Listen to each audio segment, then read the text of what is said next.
दिल्ली की special cell ने बड़े ड्रग कार्टेल का भांडाफोड़ किया है, जिसकी डिलीवरी कोडवर्ड से होती थी, इसलिए इसे कोकेन का कोडवर्ड कहा जा रहा है। यह पूरा खेल ही कोडवर्ड के जरिए चल रहा था, जिसके बारे में एक एक डिटेल मैं आपके सामने रखने जा रहा हूं। ध्यान से देखिएगा। दिल्ली के रमेश नगर में 200 करोड़ की ड्रग्स बरामद होती है, जिसे प्लास्टिक के थैले में रखा गया था, जिसकी इंटरनेशनल मार्केट में कीमत 2000 करोड़ रुपए है। ये जो ड्रग्स आप देख रहे हैं, 2 करोड़ की ड्रग्स यहां पर छिपाई गई थी और इसको जो एजेंसीज हैं उसने बरामद कर लिया 2000 करोड़ रुपए की कीमत की ड्रग्स। इस देश के रगों में इस ड्रग्स को उतारने की साजिश थी, लेकिन उससे पहले ही स्पेशल सेल की टीम ने ड्रग्स के एक और डार्क रूट का खुलासा कर दिया। आपको याद होगा 2 अक्टूबर को भी दिल्ली के महिपालपुर से 560 किलो कोकेन पकड़ी गई थी और कहा यह जा रहा है कि यह जो हिस्सा 5600 करोड़ रुपए का इस बार पकड़ा, 2000 करोड़ का इस बार पकड़ा गया है, वो 560 किलो कोकेन का ही एक दूसरा पार्ट है। जो पहले ड्रग्स जब्त की गई थी, जिसकी तस्वीर आप देख रहे हैं, उसकी कीमत 5600 करोड़ रुपए थी। इतने शून्य की आप गिन नहीं पाएंगे और आप अंदाजा लगा सकते हैं कि यह रैकेट कितना बड़ा था, जिससे एक ही हफ्ते में 7600 करोड़ रुपए की कोकेन बरामद की गई थी। अब आपको जरा डिटेल से बताते हैं कि पूरा मामला क्या, इस नेक्सस को कैसे बर्स्ट किया गया, 2000 करोड़ की कोकेन कैसे पकड़ी गई। दिल्ली के रमेश नगर की एक सोसाइटी के बाहर बने गोदाम में यह ड्रग्स रखा गया था। आसपास के लोगों की माने तो इस गोदाम को 4-5 दिन पहले ही किराए पर लिया गया था। गोदाम में नमकीन के पैकेट्स में छिपाकर ड्रग्स के 7-8 कार्टून रखे गए थे, जिसके बारे में गोदाम मालिक तक को नहीं पता था। आरोपियों ने चश्मे का सामान कहकर रखा था, जिसके बारे में पता चला जब दिल्ली की स्पेशल सेल ने इस इलाके में छापेमारी कर दी। गोदाम मालिक के भाई ने क्या कुछ कहा है, आपको सुनवाते हैं। 4-5 दिन पहले ही। अच्छा। हाँ, बस वो किसी यार दोस्त के थ्रू से उसने बोला गोदाम खाली है, उसने बोला किराए पे दे दो, इन्होंने किराए पे दे दिया। अच्छा, बस। ये बिल्डिंग आपकी है? बिल्डिंग हमारे भाई की है। अच्छा, भाई की है। हाँ। तो आपने जो किराए पे दिया, तो सर इनको मतलब क्या बातचीत हुई थी, कहाँ से रहते थे, क्या करते थे, कुछ जानकारी आपने लिया था? पीछे ही रहता बाबूजी, जो यार दोस्त जिसका लेके आया था। अच्छा। तो पीछे ही उसका घर है, वहीं रहता है। उसने बोला कि गोदाम खाली पड़ा दो, माल रख दूं, मेरे चश्मे हैं। लेकिन इस ड्रग कार्टेल का भांडाफोड़ कैसे हुआ? 2000 करोड़ के ड्रग्स का लंदन कनेक्शन मिला है। कोकेन लाने वाला आरोपी ब्रिटेन का नागरिक बताया जा रहा है। ड्रग्स को रखने के बाद आरोपी फिर से लंदन फरार हो गया है। ड्रग्स लाने वाली कार में जीपीएस लगा हुआ था, जिससे इस पूरे कार्टेल का पर्दाफाश हुआ है। जीपीएस को ट्रैक करते हुए स्पेशल सेल गोदाम तक पहुंची। दिल्ली के रमेश नगर से 2000 करोड़ की कोकीन बरामद करने वाली दिल्ली की स्पेशल टीम ने ही दिल्ली के महिपालपुर से 5600 करोड़ की ड्रग्स को जब्त किया था। दिल्ली के टॉप सोर्सेस बताते हैं कि ड्रग्स के इस बड़े अंतर्राष्ट्रीय सिंडिकेट का मास्टरमाइंड वीरेंद्र बसोया है, जिसने लंदन से भारत में 2 लोग भेजे थे। एक ड्रग तस्कर जिमी था, जो 5600 करोड़ की ड्रग्स दिल्ली ठिकाने लगाने आया था, जिसने 17 सितंबर को तुषार से डिलीवरी ली थी। तो दूसरा शख्स वो था जिसने दिल्ली के रमेश नगर में 2000 करोड़ की ड्रग्स गोदाम में छिपाई। कोकेन की यह खेप देश की अब तक की सबसे बड़ी बरामदगी बताई जा रही है। कोकेन बाकायदा कोड वर्ड के जरिए डिलीवर की जाती थी। पुरानी फिल्मों की तरह आधे फटे कटे नोट और उनके नंबर से कंसाइनमेंट को सही हाथों तक पहुंचाया जाता था, जिसमें ड्रग्स की क्वांटिटी, लोकेशन की जानकारी और एड्रेस की जानकारी छिपी होती थी।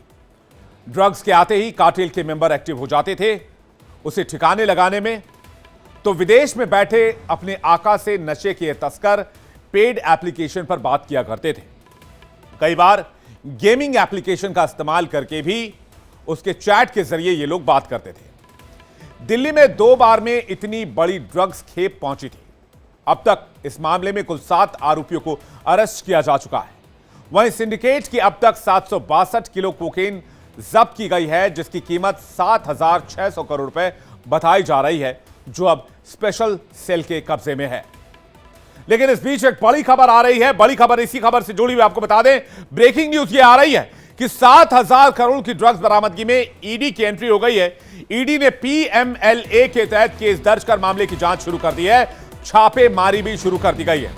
दिल्ली, एनसीआर और मुंबई के कई ठिकानों पर ईडी ने एक साथ रेड की है। इस वक्त की बड़ी जानकारी, ईडी ने मनी लॉन्ड्रिंग एक्ट के तहत मामला दर्ज किया और दिल्ली, एनसीआर और मुंबई के कई इलाकों में एक साथ रेड की कार्रवाई शुरू कर दी गई है। महिपालपुर से पकड़ी गई ड्रग्स के आरोपी तुषार गोयल के वसंत विहार वाले घर के साथ साथ उसकी पत्नी के रजौरी गार्डन वाले घर, प्रेमनगर में दूसरे आरोपी हिमांशु के घर, मुंबई के नाला सुपारा में भरत कुमार के घर के साथ साथ दिल्ली के झंडेवालान में तुषार बुक पब्लिकेशन और गुरुग्राम में एबीएन बिल्टेक प्राइवेट लिमिटेड के ऑफिसेस में छापेमारी हुई है। ये बड़ी जानकारी। हमारे साथ पंकज राय संवाददाता इस वक्त जुड़ रहे हैं, सीधे उनके पास चलते हैं। पंकज, क्या जानकारी इस ब्रेकिंग न्यूज के बारे में? ईडी क्या कार्रवाई कर रही है फिलहाल? जी हाँ विवेक, देखिए ये जो लगातार ड्रग्स बरामदगी का मामला है राजधानी दिल्ली में, देखा जाए तो अब तक की सबसे बड़ी सफलता कहीं न कहीं स्पेशल सेल को मिली है। लेकिन इस मामले में गंभीर रूप दिखाते हुए इसको केंद्रीय जांच एजेंसी ईडी ने भी मामला दर्ज कर लिया है। और आज जहां जहां से ये ड्रग्स बरामदी हुई है, लगभग चाहे वो कांग्रेस के जो नेता उनका नाम आया था वहां से लेकर के तमाम जितने भी लोग गिरफ्तार हैं, आज सबके यहाँ ईडी अपने हिसाब से रेड कर रही है और फिलहाल अभी भी रेड चल रही है। इसमें अब ये देखना कि क्या ईडी के पास कुछ अहम सुराग और हाथ लगे हैं या ईडी किस तरह से इस पे कार्रवाई करेगी, क्योंकि जिस हिसाब से ड्रग्स बरामदी देखा जाए तो कल जैसा कि रमेश नगर इलाके में 2,000 करोड़, इससे पहले ठीक 1 अक्टूबर को स्पेशल सेल की टीम महिपालपुर रेड करती है जहां 5,600 करोड़ रुपए की ड्रग्स बरामद करती थी। तमाम अगर ओवरऑल देखा जाए तो अब तक 7,600 कुछ करोड़ रुपए की जो है ड्रग्स की बरामदगी की जा सकी है, जिसको स्पेशल सेल आज तक के हिस्ट्री में दिल्ली में इतने बड़े मात्रा में जो ड्रग्स बरामदगी हुई है ये पहली बार हुई है। तो इस पर कहीं न कहीं भारत सरकार एक्शन में है और इसके तहत केंद्रीय जांच एजेंसी भी मामला दर्ज कर 7,600 करोड़ का ड्रग्स देश की राजधानी दिल्ली तक पहुंचा देना, यह भी अपने आप में बहुत बड़ी बात है। बिल्कुल, ये बहुत बड़ी बात है और इसी के अंतर्गत तमाम एजेंसियां इस पर नजर बनाई हुई हैं और जांच भी की जा रही है। फिलहाल जो ईडी ने मामला दर्ज किया है, अब जैसा कि इंडिया डेली की टीम आज भी अधिकारी से संपर्क करने का कोशिश की, लेकिन उनका साफ तौर पर कहना था कि अभी भी कार्रवाई चल रही है, थोड़ा सा हमें समय दीजिए। तो तमाम एंगल से इस पे जांच हो रही है, क्योंकि जब इंडिया डेली की टीम 2,000 करोड़ वाले मामले में मौके पर पहुंची तो मकान मालिक का मैं आपको बताऊं, उनका साफ तौर पर कहना था कि ये जो हमारे पड़ोस में एक व्यक्ति रहता है जिसने कि हमें बताया कि हमें 5 दिन या 10 दिन के लिए गोदाम चाहिए, हमारा चश्मे का उसका बिजनेस है, लेकिन उस गोदाम के तहत उसने इनसे किराए पे मांगा और इन्होंने बोला ठीक है आप 1 महीने के लिए इस्तेमाल कर लो। वहां पर 7 से 8 कार्टून में वो ला करके बिल्कुल वो तस्वीर और वो रिपोर्ट भी हमने आपकी दर्शकों को दिखाई। चूंकि पंकज इस मामले को खुद आप भी इन्वेस्टिगेट कर रहे हैं, तो आप इस खबर पर नजर बनाकर रखिएगा, आगे भी आपसे अपडेट्स लेते रहेंगे। फिलहाल बहुत बहुत शुक्रिया। लेकिन 7,600 करोड़ की ड्रग्स आखिर दिल्ली कैसे पहुंची, इसे लेकर भी सवाल उठाए जाएंगे और सवाल उठाए जा रहे हैं। चलिए आगे बढ़ते हैं, बात करते हैं आज की एक और बड़ी खबर का। बड़ी खबर यह है कि महाराष्ट्र में चुनावी माहौल बनने लग गया है और महाराष्ट्र सरकार के हर एक फैसले को सियासत और महाराष्ट्र के चुनाव से जोड़कर देखा जा रहा है।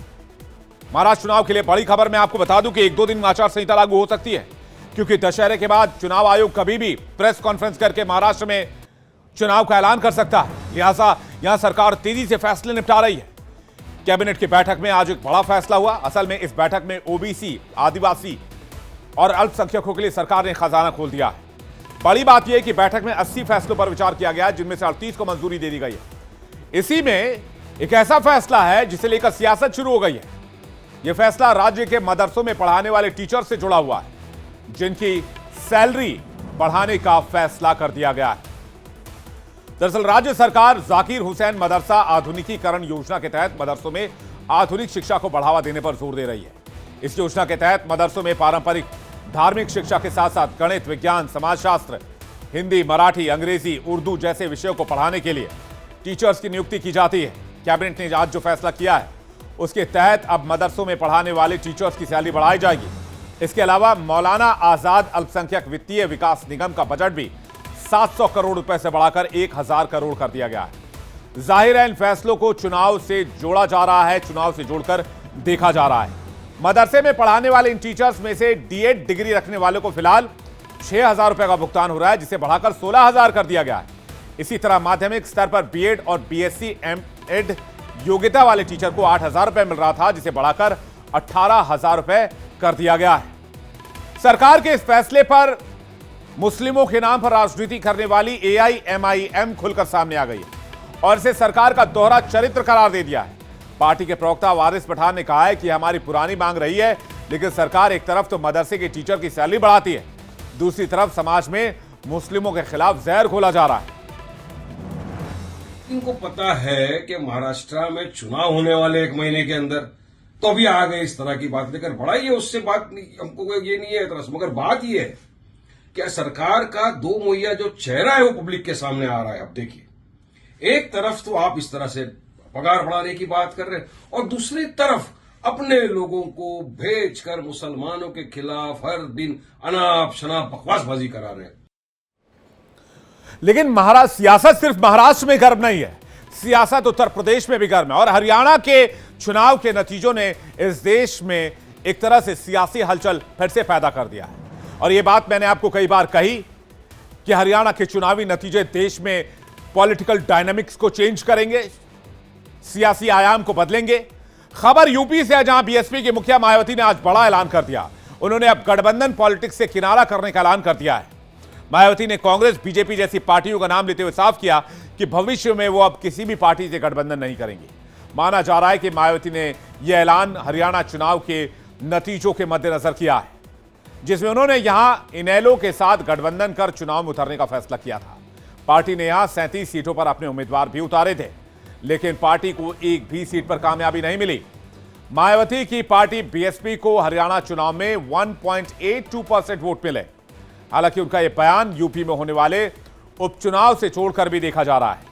अपने इस फैसले के पीछे मायावती का मानना है कि बीएसपी गठबंधन भले ही कर लेती है, लेकिन दूसरी पार्टियां अपने वोट उनकी पार्टी के प्रत्याशी के पक्ष में ट्रांसफर नहीं करा पाती हैं। मायावती ने शुक्रवार को सोशल मीडिया एक्स पर 3 पोस्ट किए, एक के बाद एक, जिसमें उन्होंने बताया कि पार्टी ने फैसला किया है कि किन हालातों में यह कदम उठाए गए हैं।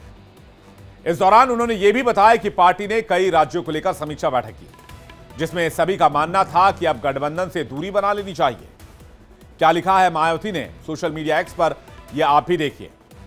यूपी सहित दूसरे राज्यों के चुनाव में भी बीएसपी का वोट गठबंधन की पार्टी को ट्रांसफर हो जाने, किंतु उनका वोट बीएसपी को ट्रांसफर कराने की क्षमता उनमें नहीं होने के कारण अपेक्षित चुनाव परिणाम नहीं मिलने से पार्टी कैडर को निराशा और उससे होने वाली मूवमेंट की हानि को बचाना जरूरी है। इसी संदर्भ में हरियाणा विधानसभा के चुनाव परिणाम व इससे पहले पंजाब चुनाव के कड़वे अनुभव के मद्देनजर आज हरियाणा और पंजाब की समीक्षा बैठक में क्षेत्रीय पार्टियों से भी अब आगे गठबंधन नहीं करने का निर्णय लिया गया है, जबकि भाजपा, एनडीए व कांग्रेस इंडिया गठबंधन से दूरी पहले की तरह ही जारी रहेगी। देश की एकमात्र प्रतिष्ठित अंबेडकरवादी पार्टी बीएसपी व उसके आत्मसम्मान व स्वाभिमान मूवमेंट के कारवां को हर प्रकार से कमजोर करने की चौतरफा जातिवादी कोशिशें जारी हैं, जिस क्रम में अपना उद्धार स्वयं करने योग्य व शासक वर्ग बनने की प्रक्रिया पहले की तरह ही जारी रखनी जरूरी है।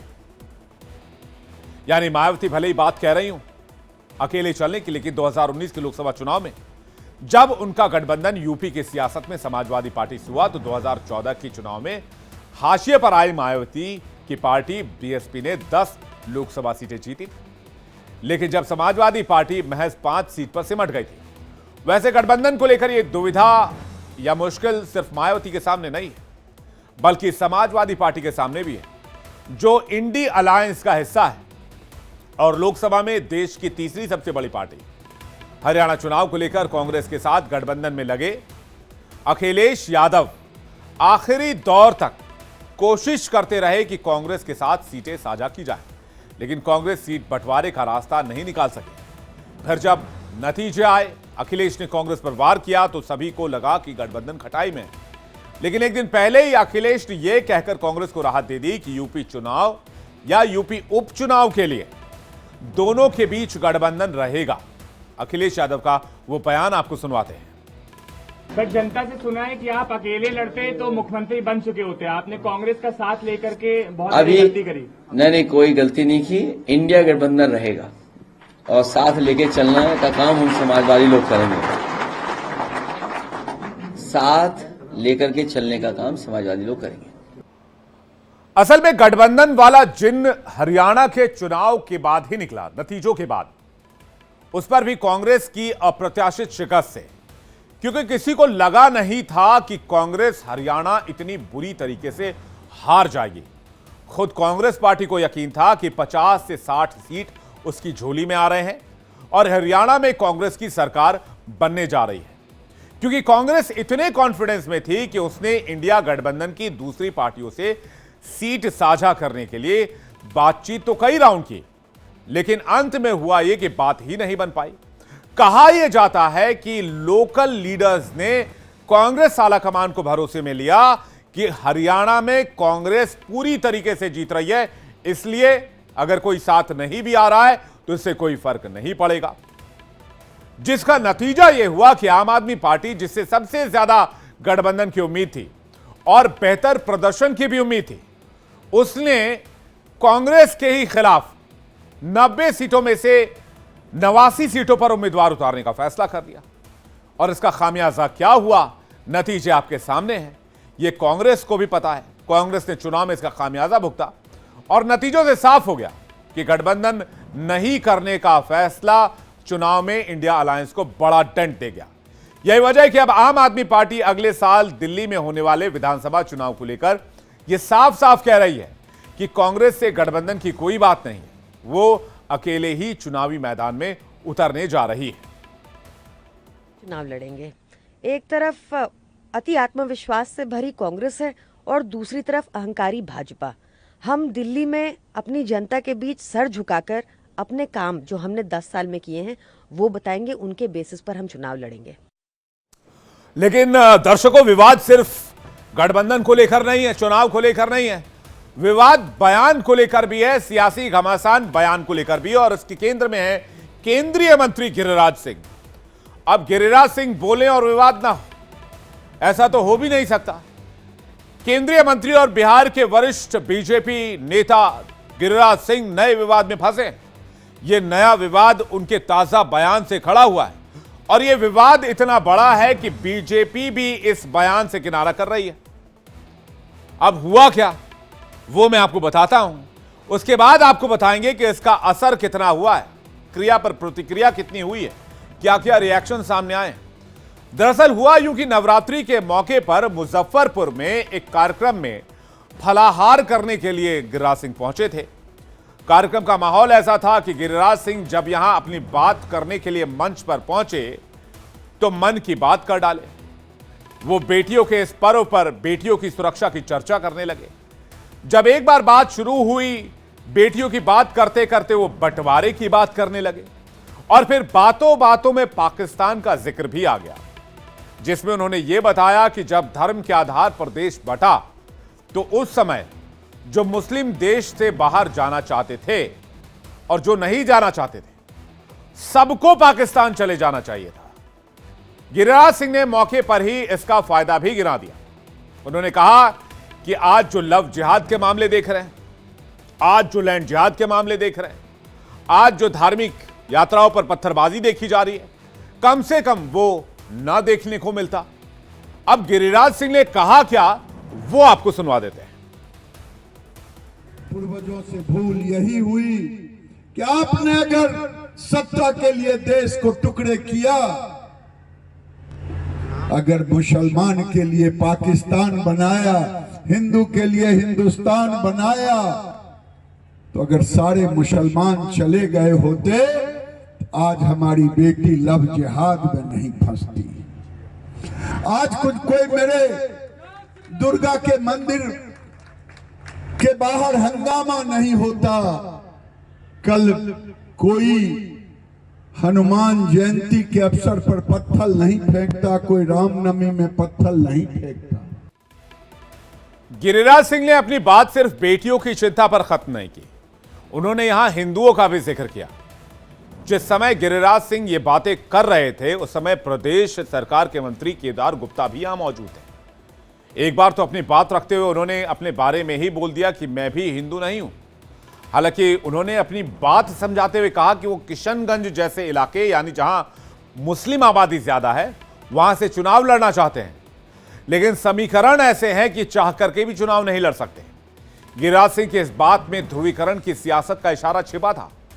आप भी सुनिए हिंदुओं को जगाने वाले गिरिराज सिंह ने अपने भाषण में क्या कहा। मैं ये पूछ रहा हूं, मैं खोज रहा हूं किससे पूछूं, किससे कहूं कि कौन हिंदू है। मैं भी आज तक हिंदू नहीं बन पाया। मैं भी चुनाव लड़ा तो जाति विशेष के बहुमत वाले क्षेत्र से लड़ा।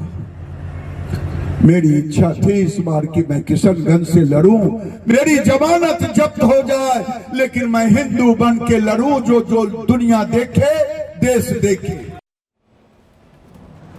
गिरिराज सिंह का बयान सुर्खियों में आते ही सियासी हंगामा मच गया।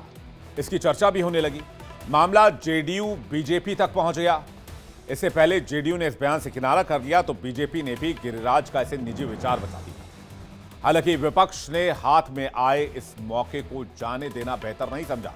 इसे लेकर कांग्रेस और आरजेडी हमलावर हो गई है। कांग्रेस ने जहां इस बयान को लेकर पीएम से दखल की मांग करते हुए गिरिराज पर कार्रवाई करने की मांग की है, तो वहीं आरजेडी नेताओं ने तो यहां तक कह दिया कि गिरिराज सिंह किसी बिरादरी के नहीं है। का कोई स्वाभिमान अगर नहीं है तो ये बड़े आश्चर्य की बात है, और ये गिरिराज सिंह ये स्वाभिमान को नहीं जगा सकते हैं, इसलिए कि वो हमेशा से दंगा कराने, नफरत फैलाने, इस सब की योजना में लगे रहते हैं। आप किसी के प्रति ईमानदार नहीं हैं, ना तो आप अपने मंत्रालय के प्रति ईमानदार हैं, ना अपने कर्तव्यों के प्रति ईमानदार हैं, ना कार्यों के प्रति ईमानदार हैं, और ना ही अपने क्षेत्र के प्रति ईमानदार हैं। और जिस धर्म की भाषा आप बोलते हैं उस धर्म के प्रति भी आप ईमानदार नहीं हैं। अब जब मामला इतना खुल चुका था, वार पलटवार का दौर शुरू हो चुका था, तो गिरिराज सिंह भी अलर्ट हो गए। उन्होंने इस मामले में अपनी बात एक बार फिर से साफ की, एक बार फिर मीडिया के सामने प्रकट हुए और सफाई पेश की। सफाई में गिरिराज सिंह ने क्या कहा वो भी आपको सुनवाते हैं। जिस दिन से बांग्लादेश की घटना घटी उसी दिन से मेरे मन में था कि अब समय आ गया है हिंदुओं को एक होने करने का, हिंदुओं को एक होने का। नहीं तो ये वोट के सौदागर, जैसे पाकिस्तान में 22% हिंदू आज आधा प्रतिशत पर बच गए, हमारी बेटी मंडप पर से उठ गई, हमारे मकान दुकान ध्वस्त हो गए। हम उसी लिए संगठित हिंदू, सशक्त हिंदू, बटोगे तो कटोगे, यही संवाद करने जा रहे हैं। यानी गिरिराज सिंह इस बयान पर सफाई पेश करते नजर आ रहे हैं, लेकिन मामला काफी तूल पकड़ चुका है और विपक्ष इस मामले को अपने हाथ से जाने नहीं देना चाहेगा। कम से कम महाराष्ट्र के चुनाव में गिरिराज सिंह के इस बयान की गूंज आपको सुनाई पड़ सकती है।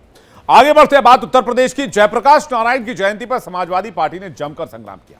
लखनऊ में अपने आवास के पास अखिलेश यादव को गाड़ी पर रखी जयप्रकाश नारायण की मूर्ति पर माल्यार्पण करना पड़ा। आखिर क्यों हुई जयप्रकाश नारायण की जयंती पर ये पूरी बातचीत, क्यों मचा हंगामा, एक रिपोर्ट देखते हैं।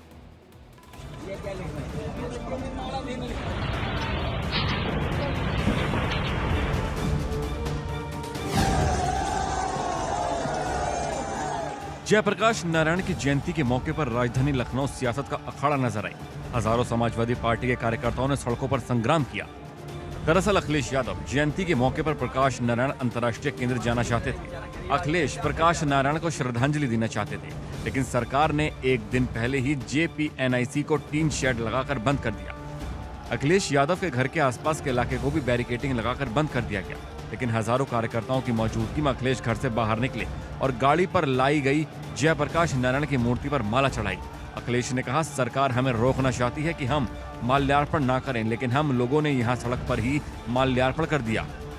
इस संघर्ष को इसी तरह हम लोग जारी रखेंगे और आज घर के सामने ही हम लोगों ने जयप्रकाश जयंती लोक नायक, भारत रत्न, समाजवादी नेता गांधी जी के साथ और भारत की आजादी में भूमिका निभाने वाले जयप्रकाश जी की जयंती हम लोगों ने वहीं पर मनाई। जयप्रकाश नारायण के बहाने अखिलेश यादव ने नीतीश कुमार को भी भड़काने की कोशिश की। अखिलेश ने कहा कि नीतीश जी जेपी आंदोलन से निकले हैं, वो यह देखें कि बीजेपी सरकार किस तरह श्रद्धांजलि नहीं देने दे रही है। नीतीश कुमार को केंद्र सरकार से समर्थन वापस लेना चाहिए। जेपीआईसी को सरकार ने जानबूझकर रोका है और साजिश ये है कि इस वर्ल्ड क्लास सेंटर को बेच दिया जाए। अखिलेश यादव भले ही सरकार पर हमलावर हैं, लेकिन प्रशासन ने जेपीआईसी भवन में निर्माण कार्य का हवाला देकर अखिलेश को वहां जाने से रोका। 2023 में भी प्रशासन ने अखिलेश को रोकने की कोशिश की थी और तब वो गेट फांदकर अंदर गए थे। उधर जेपीएनआईसी विवाद पर डिप्टी सीएम केशव प्रसाद मौर्य ने पलटवार करते हुए कहा, अखिलेश यादव का यह घोर दोहरा चरित्र है। एक तरफ वो राहुल गांधी की दरबारी करते हैं, वहीं दूसरी तरफ लोकनायक जयप्रकाश नारायण को भी पूजना चाहती है, जिन्होंने देश को कांग्रेस की काली तानाशाही से मुक्त कराया था। वहीं बीजेपी प्रवक्ता आलोक अवस्थी ने भी अखिलेश यादव को घेरते हुए कहा, बीजेपी सभी महापुरुषों का सम्मान करती है, जबकि अखिलेश यादव महापुरुषों का नाम लेकर राजनीति कर रहे हैं। श्रीमान अखिलेश यादव जी, जिन महापुरुषों का नाम लेकर के आप राजनीति कर रहे हैं, क्या उनके आचरण का छटाक भर भी आपने पालन किया है? आपके शासनकाल में अराजकता, कुशासन, गुंडई, दंगाइयों का समर्थन, आतंकवादियों के मुकदमे वापस करने का कुकृत्य आपके शासनकाल में हुआ था। कम से कम अपने महापुरुषों का छटाक भर ही अनुसरण कर लीजिए। 18 एकड़ के भूखंड में फैला जेपीएनआईसी पूर्व मुख्यमंत्री अखिलेश यादव का ड्रीम प्रोजेक्ट था। इस मल्टी फंक्शनल सेंटर का निर्माण साल 2013 में 265 करोड़ की अनुमानित लागत से किया गया था, लेकिन इसके बाद इसमें बजट रिवीजन का खेल शुरू हुआ। 2014 में 350 करोड़ लागत बताई गई। 2015 में इसे बढ़ाकर 615 करोड़ कर दिया गया, तो 2015 में ये फिर रिवाइज होकर 757.68 करोड़ पहुंच गया। 2016 में इसकी रिवाइज लागत को 8,664.99 करोड़ कर दिया गया था। इसी को लेकर बीजेपी अखिलेश यादव पर हमलावर है और जेपीएनआईसी परियोजना को महाभ्रष्टाचार बताती है। जयप्रकाश नारायण की जयंती के मौके पर सियासत करना अखिलेश की मजबूरी है, क्योंकि ये विरासत की सियासत। अखिलेश जयप्रकाश नारायण के बहाने समाजवाद की छवि को मजबूत करना चाहते हैं, लेकिन बड़ा सवाल ये है कि अखिलेश जयप्रकाश के पदचिन्हों पर चल रहे हैं या फिर सत्ता के लिए ही अखिलेश जयप्रकाश को लेकर राजनीति कर रहे हैं। Bureau report, India daily.